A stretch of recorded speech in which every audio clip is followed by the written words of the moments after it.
Hello everybody, my name is Bob Chokla, Superintendent of Public Schools in Fitchburg. Today I'm here to give you an update on what's been happening during the summer in terms of reopening for the fall. First of all, we want to hear from you. We want your feedback on our reopening and more.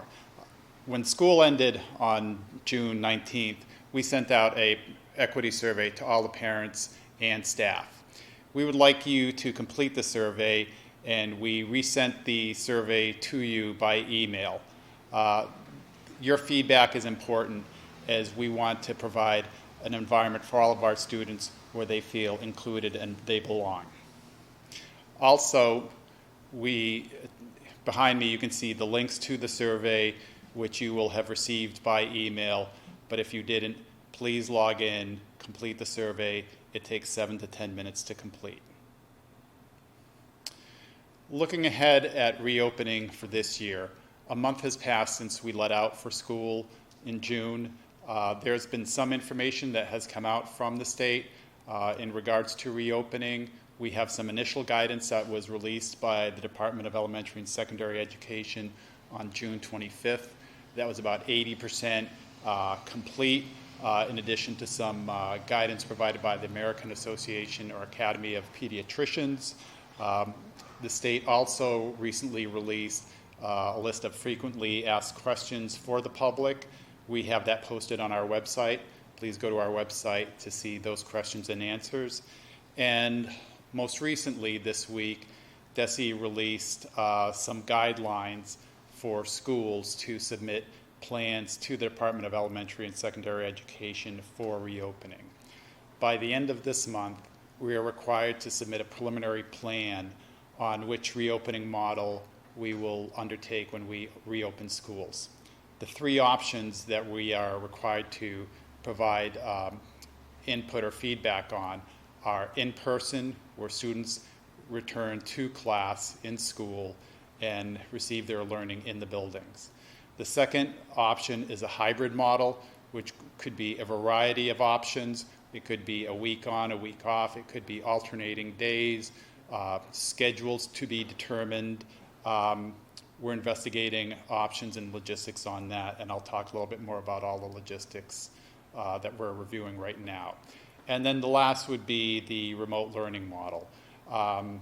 We went to the remote learning model last year out of necessity. There's a lot that we learned. We've taken into consideration what we did learn, what we could do better, and if that's a model that we need to implement for next year, we're in a better position to do that. And lastly, to help us with our planning efforts for the upcoming year, we did receive support from the Bar Foundation, and we have retained consultants to help us with the planning over the next couple of weeks. The name of that outfit is Leading Learners Institute. And when we do this planning over the next couple of weeks, we'll be reaching out to members of the community, families, staff, to gather their input and feedback as we put together our preliminary plan and subsequently our comprehensive plan. Before I go further, I just want to say that while we're submitting our plans to the state, or even our preliminary plan to the Department of Elementary and Secondary Education by the end of this month, we have been asked not to disclose our plan to the public, primarily because there are still two big questions that are unresolved at this point.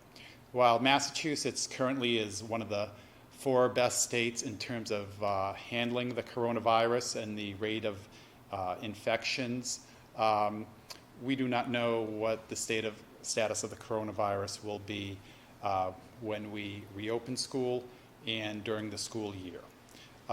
The other unknown at this time is our budget. We rely on Chapter 70 funding or state funding for approximately 3/4 of our budget. We anticipate hearing some information from the state in August. We do not know the date. We do not have any idea when that date will be, but I know our legislative team and various school associations are trying to get that figure from the state as soon as possible. So whether it's Fitchburg or any district around us or across the state, we're all still in a little bit of a wait and see model. And it's frustrating for us, and I know it's frustrating for you as parents. So what are we doing now? To get ready to submit our preliminary plan, we're looking at all the logistics involved with reopening schools for an in-person model. So we're doing a feasibility study looking at, number one, and this is in no particular order, and this is not a complete list, but these are some of the biggest drivers or variables in terms of reopening school. Looking at our building capacity under 3 feet distance between seats and 6 feet distance between seats. The 3 feet distance was recommended by the World Health Organization, and 6 feet has been suggested by others. And we look to have the preliminary internal results by next week. One area where we're still waiting for guidance or more information is the busing capacity. Again, how social distancing or the distancing required for transportation will impact our busing capacity and routes, or number of routes that we may have to have. And correspondingly, is there funding for all those additional busing routes?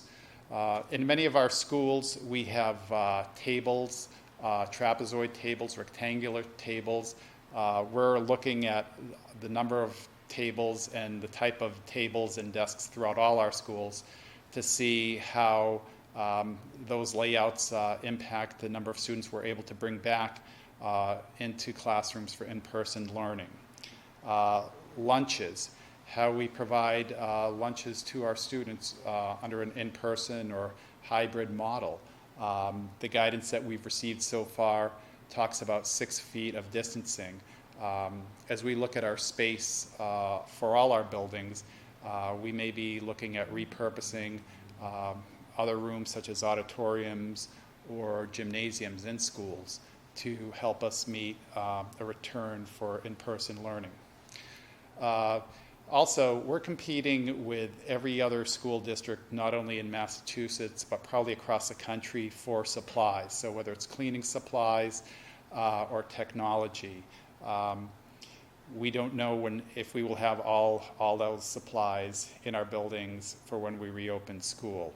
Not to say that we won't, but we're in the process of procuring those supplies, and there'll be more information to follow on that. And lastly, what we're asking you to do as parents is to complete the parent survey that was emailed to you and will be posted on our social media sites today to get input from you if you feel comfortable about having your children return to school in Fitchburg. In closing, I know this has been frustrating for you as parents and for our staff and our entire community and for parents across the state and across the country. There are still unknowns that we hope to get more information over the coming weeks. We ask everybody to try to be flexible and nimble and open-minded and patient as we await this information. Again, we will be seeking input from you, and we look to make the best decision for the safe and healthy return of our students and staff to our schools. And we look forward to bringing our students back to school and educating your children. Thank you. I also want to remind everybody in the community that kindergarten registration is still open, and if any community members, parents, residents have any questions on the reopening, please send those questions by email to fpsquestions@fitchburg.k12.ma.us. Thank you.